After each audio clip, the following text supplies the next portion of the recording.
And welcome back, listeners and viewers, to another episode of the Unbreakable Podcast. Today I am with Denise Dmitruk, which I think I said it right, You got her. of, You got her. of SaskFit. And so, for all of you folks who are not inside of Canada, welcome to the Canadian of the Canadian. How's it going, Denise? It's going well. How about you? Fabulous. I'm fantastic. We finally got this. I think you and I have been trying to get online here. I think we booked this probably, I want to say, in like late October, early November. Yeah, that sounds about right. And then given the holidays and everything, we finally made the stars align. So here we go. We did. And so I'm really grateful to have you here. And, you kind of bleed into a couple of spaces. You and I actually met through bodybuilding, We and did.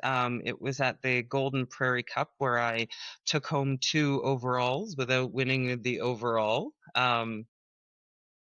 Because, Hey, I'm that's just some minor detail. It's good. You still won what you won. semantics. Exactly. hmm So let's talk a little bit about, you have quite the story.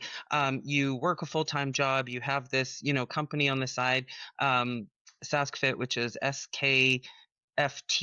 Like, it's got this beautiful brand to it. So let's just jump into it. Let's give the listeners a little bit of a taste. Who are you and what makes you unbreakable? So, well, first off, thanks again for having me on here with you. I've been watching the podcast and I was like, oh, I remember her from the Golden Prairie Cup and maybe we can connect together one day. So I'm really, really grateful for this experience. So first off, thank you and hello, everybody. Happy New Year. Can't believe it's Yeah, 2026. Basically, in a where'd the year nutshell, go? I got into the whole bodybuilding scene back in about 2010, 2011. And the reason I went through that was because I have Crohn's colitis and my disease was so progressed at the time that family wasn't an option for me. I had to figure out something to do with my spare time. I was in a committed relationship, and typically at that point, a family is the next step, but it wasn't the step that we could take. So I got into the bodybuilding scene back in 2011. And I remember starting off, and oh gosh, you're probably going to laugh at this, but I've always been a figure competitor. I love figure. That's my category. I love it. But when I first competed, I probably would be more like a fit model now to today's standards. I was about 112 pounds soaking wet because I just came off a really bad Crohn's flare up. Hospitalizations, blood transfusions, you name it. I've been down that road before where you're knocking on death's door thinking, is there an alternative? Because you're just so flared up and your Crohn's is just so out of control that there's nothing you can do. So I was like, what do I do? Can't have a family. I knew friends who bodybuild. Like, well, why don't I sign up for a bodybuilding show? That sounds like a great idea right now when I can barely even keep my head above water, but I'm going to try it. And lo and behold, I enjoyed it. That first year, even hmm though I was 112 pounds soaking wet with no muscle whatsoever, I still managed to do okay in my category because I brought a lot of confidence to the stage. Because for me, it was more so I'm going to get to the stage and show my disease that you may be a chronic disease, but you're not going to control me. I'm going to try to control Mm, you. And luckily, with the training, the diet, and just the strict discipline for competing, as you can relate to, and maybe many of the listeners can relate as well too, it proved to keep me in remission. I yeah. managed to help conquer my Crohn's. Yes, you still need medications and stuff. Don't get me wrong. I still needed to be medicated and everything like that too, and on, corticosteroids and biologics and things like that. But at the end of the day, it kept me out of the hospital. It kept me from having to go back in and have more blood transfusions and things like that. Like it was to the point where I was losing 7 pounds a week. And that was not contest prepping. That was just my active disease process, right? So after that, I was like, well, I'm kind of hooked now because I find with bodybuilding, there's 2 things. You love it or you hate it. And that Yep. was the loving pride. I loved everything about it. I love pushing my body. Even though I'm dealing with this chronic disease, I love pushing my body to see how far can I take it. And that's kind of what got me into the fitness scene initially. That's what it was. Yeah. And with lots of discipline, lots of training, lots of dedication, perseverance. You got to go through it all. I'm no different than anybody else. But with all of that, it helped develop a deeper character, I found. It helped me develop that there's no limit that you can't set your mind to. Your mind will give up before your body will anytime. Because my body had nothing really to hold on to when I first started. And I absolutely love the process of it. So that's how I got into it to show that even though if you're fighting anything, diabetes, blood pressure, heart, doesn't matter. You can control what you can control. And sometimes it seems like you have no control when it's a world of Western medicine. So I've always been kind of like, I've been a nurse my whole life. I see that side of the field, but I always wanted to challenge it, if that makes any sense too. Hence why I went down the Totally. bodybuilding road. It does. And so, I mean, like, okay, so you're a nurse, you've gone through this, you've put yourself into remission. I mean, Yeah. what a blessing. I mean, really. Um, but now when you think about it, you've gone and you've started this company. And it's an apparel company, and it's something that is there to inspire and to motivate and to, well, I mean, not motivate. I don't believe that we can motivate other people, but I do believe we can inspire other people. And I believe that we don't necessarily need to use toxic positivity for that. Like, I think that when I look at what you're going through or have gone through to get to this point of joy in your life, you've taken something that was a really negative experience for you, a very painful experience, physically painful, no doubt emotionally painful as you're grappling with not being able to live life the way that other women are living life. How did you, like, what was the turning point for you? Where does that level of strength come from for you? Where if somebody's going through this, where you could say to them, you don't have to settle for that. So that's, I'll try to be quick winded because I tend to be a storyteller. Let's just be fully transparent here. But I think for me, to be honest with you, that kind of like the Crohn's battle has always been a battle. I've had it for over 2 decades now. But I think the ultimate test of peril and strength came when I got my cancer diagnosis, actually. Didn't even hit that one yet for you. So that was the biggest thing I think I need to say to people is like, don't ignore a sign. The quicker you act on it, the better you're going to be. Because yes, my nursing knowledge helped me because when you feel a lump and you're like, so mine started off with a tumor on my parotid gland. So I have a really cool scar. You probably can't tell on here, but I have a scar all the way from here down my neck down to here. Okay. I had a parotid tumor, felt a bump here, got bigger in a month. And I was like, okay, nursing, I know better than this. Not saying that nurses know everything, but I knew that something wasn't right. So I acted quickly, went to my doctor, went straight for diagnostics. I could read the report, unfortunately. I'm not a doctor, but I know what the reports say. And I was Mm, like, Kate, let's just go. So it was like, you meet the surgeon. Do you want to biopsy and send, or should we get rid of it? I'm like, take that sucker out. I don't want to wait any longer. It's already getting bigger. Let's get this thing out. And good thing I did no because brainer. what I have is non-Hodgkin's lymphoma. So it's a blood cancer, basically. So what happened was this tumor was already invading into my lymph nodes. So I had that removed, my salivary gland, my left carotid salivary gland removed, and 2 lymph nodes. Had I waited longer, it would have started going further. It just wouldn't have. It's just the way that cancer tends to work. So when you think you hit rock bottom, sometimes you don't hit rock bottom. But at that point, what do? You fight or you give in. And I'm not someone who's going to give in. My ancestry, one, will not allow it. Two, I've been through enough in my lifetime, and I'm not the only one. Everyone has stuff going on. But when you don't have your health, that's a whole completely new topic. It really is. So anyone Yeah. listening, if you have good health, or if there's something you could do to improve your health, please do it. Because when you live a day in chronic pain or suffering, or you're going through a long, dark journey like a cancer journey, Yeah. it really is eye-opening. Super Mhm. eye-opening. Mhm. Mhm.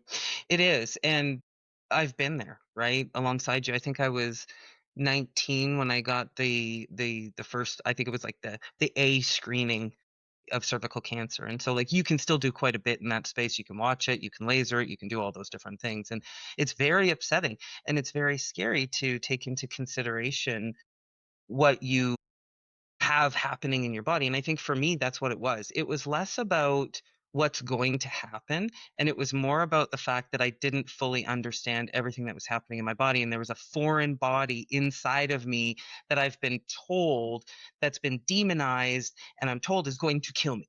Regardless, it doesn't matter what like, and so I think we come with our own variations of what we've experienced in our lives, and we bring that baggage with us to the next battle. And sometimes that battlefield is really riddled and we just simply can't do it. But when you think about it, you said something very interesting, your ancestry. Talk a little bit about that. Why aren't you able to stay laying down? What does your ancestry have to do with that? Help me out. So, and I do not want to put anyone who has my background in a certain bubble or anything like that, but I come from a German, Ukrainian, and Polish background. Mm, And mhm. apparently there might be a little bit, I don't know, Sweden or maybe Russian in there too. Apparently there's more, but I need to do a little bit more of a deeper dive. But I think I've always just grown up that you had to work for everything you ever had. I was never born into privilege. And we had to work, a single mom, 5 kids. She worked Wow. 2 jobs to feed us. We had to learn to manage. I was never given things. Not saying please feel sorry for me. It actually created the person I am today because I Agreed. don't rely on others. I work my butt off to get where I need to go. And that is rewarding in itself, where you don't expect others to just cater to you. You get the work done. And then if it works, great. If it doesn't and you fall, you just get right back up. And that's always just been my mindset. I've always also, just because I've been in the nursing realm my whole life, I've always been you got to focus on the positive side. Yes. Okay. So you went down a cancer road. I went down a cancer road. People would be like, oh, it's not fair. Why you? Well, why not me? Like at the end of the day, Mhm. why not me? What makes me any different than anybody else out there? God gives you what you can handle, whether you're religious or not. I'm not here to preach religion, but you get what you can handle. It sometimes feels dark, and I went down a dark road. I'm not gonna like I'm a Of positive course. Patty, but I was a Yeah. negative Nancy going down my cancer thing because it was like your fridge instead of magnets of places you've been or pictures of the people you love. It's appointment Yeah. reminders for this, Mhm. and then after surgery, I had to go through radiation, and thank goodness it stopped at the radiation. Knock on wood, I've been almost 3 years cancer free now. But it's like Congratulations. thank you. And it upsets your world. So I've dedicated now my other time to advocacy for cancer patients because at the end of the day, I want them to know you're not alone. Yes, like Yeah. I was in my 30s when I was diagnosed. You were quite young when you were diagnosed. Like Oh, it's yeah. hitting younger people more, and then people are like, "What did I do wrong?" And they're self-blaming, and you can't do that. There are cards that we just don't have control of, and I don't want people to think that I'm going to get this, or if I get it, I'm not going to make it. Yes, you will. Yeah. it Yeah, just, it's not a death sentence anymore. it's not. No, and it No. doesn't have to be. And not saying that not everyone isn't. Like some have stage 4, and I've seen stage 4 miracles happen. I've seen it. Mhm. I've helped it. I've seen it. I've also seen the other side of it. So at the end of the Yeah. day, it's your drive and your determination. How far are you willing to go and what are you willing to do to get there? And do your research. If anything, do your research too. There's lots of Absolutely. information out there and it's overwhelming, even for like I still think of the first day I went to the Saskatoon Cancer Clinic and the doctor told me I had cancer and everything else that was going on and I thought I could retain it, but all I retained was cancer. And I remember saying to he's now my fiance, but my partner at the time, and I was like, did you did you get all that? Because I Yeah. got cancer. I know I have cancer. Did you get anything else? And he took notes for me because I could not see past that. You just couldn't. Mhm. So, but Mhm. then I was like, well, I'm not going to give up that easy.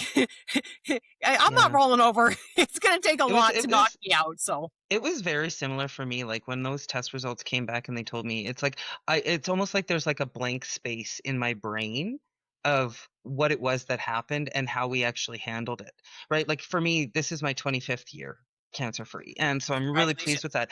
But thank you, but it's not without cause or issue, right? Because I think it was in 2010 when I actually had my last surgery as a result of the cancer, because when you have certain cancers and then they perform certain procedures, it has potential long-term effects that you just don't even think about in that moment. And for me, it was, random hemorrhaging, and it was like, what's going on here? And then I ended up having to go for a secondary surgery to actually correct something that was coming on as a result of the initial.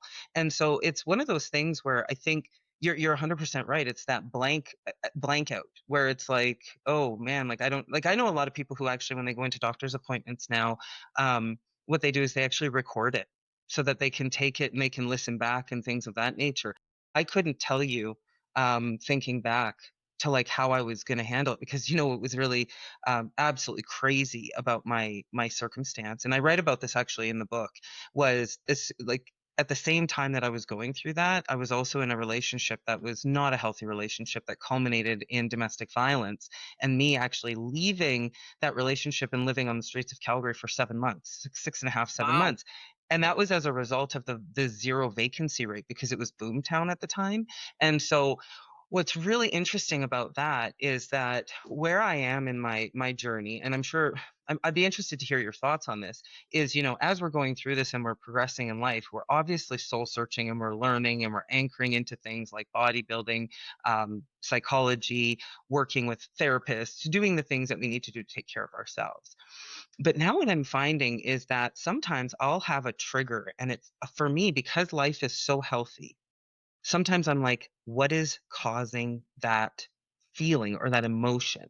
And I'm really pleased with myself for being able to identify the emotions first and foremost, because that has not historically been my MO. Um, but then it comes down to sitting down and being with the issue and sitting with the concern, not allowing it to consume me in a negative way, but it's that self questioning, right? It's the next level of your growth phase where you're actually sitting down and you're saying, why am I reacting like this? And you're asking yourself, why are you thinking this way? Why are you reacting this way? And you're grabbing a thread and you're pulling it back to this little tiny yarn ball, and then all of a sudden, this ball that you think you've completely unwoven and put back into a nice yarn ball, there's a big knot in it. Like, have you experienced that? You know, I I have, and I think once you go down any type of chronic health issue, okay, it doesn't even need to be cancer, like it could be anything. And let's say you have controlled it. Let's use diabetes, for example. That's a Mhm. good one. Okay. So say you've been a diabetic and you've gone high, you've gone low, you've been hospitalized, you've been this, you've been that, you've had complications, you've needed surgery, you lost a limb, whatever it might be. I think the fear is that any new symptom is whatever condition that is coming back. I know for me, with my cancer, it's like, okay, am I in perimenopause? Because I am over 40 now. Is that what's happening? Or is it my cancer? Because it's a similar symptoms. Yeah. So you go through all that. And I went down a road too where I was like, is that another lump? Am I feeling another lump there? Maybe not, but I'm having the night sweats and I'm having the brain fog and I'm having all this. My cancer might be back. Like you would be like naive not to think down that because you've been down that dark road before. So when you're talking about this ball and the string and having all that, like, and every now and then that string just lets loose and you're like, okay, what is it? Because you're almost programmed in your brain, no matter how positive you are, that something bad's going to happen because of the road I've been Mhm. down. And Yeah. it's hard to get past that. So the only thing I could say is if it's something like that, get it looked at. Honestly, get it looked at, do your research. I went and I Mhm. got another scan just to be on the safe side. Nope, it was fine. Probably perimenopause. Thank you, body. Yeah, But it's right? better than the cancer word coming back. So in my particular situation, no matter how positive you are, it takes a lot to not go down that dark road. It takes a lot. Yeah, and I think the other thing too, though, is we have a generation like our little Gen Zs. I know I call them our little Gen Zs, but they're like between 20 and 30 years old. But they're just my little Gen Zs, who my favorite generation. I love them. They have been raised on WebMD and Wikipedia, and they're all doctors, and everything is something. And I think that there's if you have no history of cancer, and you're seeing things that are upsetting to you, or you have no history of diabetes, but all of a sudden you start drinking more water and maybe you're hypoglycemic. I mean, there are some indicators that are there, but not everything is something. Sometimes it could be a stress response based off of the fact that you're not acknowledging what's going on in your mind, right? And so I think that's where we start to talk about those resiliency factors and really being able to um make good decisions, right? When we think about the problem solving process is really the area where I think we're starting to see gaps. And we've been starting to see gaps for this for a very long time. And I think AI has actually widened the gap, and that is with critical thinking and identifying what the real problem is. And I think that's an area where when we think about resiliency, that pillar is such an important one, because you think problem solving, empathy, emotional regulation, and self confidence. And when your problem solving is hampered because you're constantly stressed, because you're not able to have a positive outlook, or at least a reasonable outlook, that Yeah. becomes such a problem, right? Yeah. um, and when you're talking about a positive outlook and a positive attitude, I think what you're talking about is focusing your reticular activating system on the things that you can control, and focusing on the goodness. You know, There was a documentary, and I don't know if you saw it. It came out on Netflix, and it was during COVID, and it was called Heal, Heal, No, Heal. I didn't see that one. And it's one I would recommend you look up and you watch. I think you would really love it because Heal is all about the power of the mind and how, if you think about how sick you are and all you think about is the illness and this, that, and the other thing, the ability to actually control the outcome a little bit and have that, the more sustainable positive outlook becomes very difficult. I have this thing like when I have like a cough or cold or if I'm not well, I actually think about it's so crazy.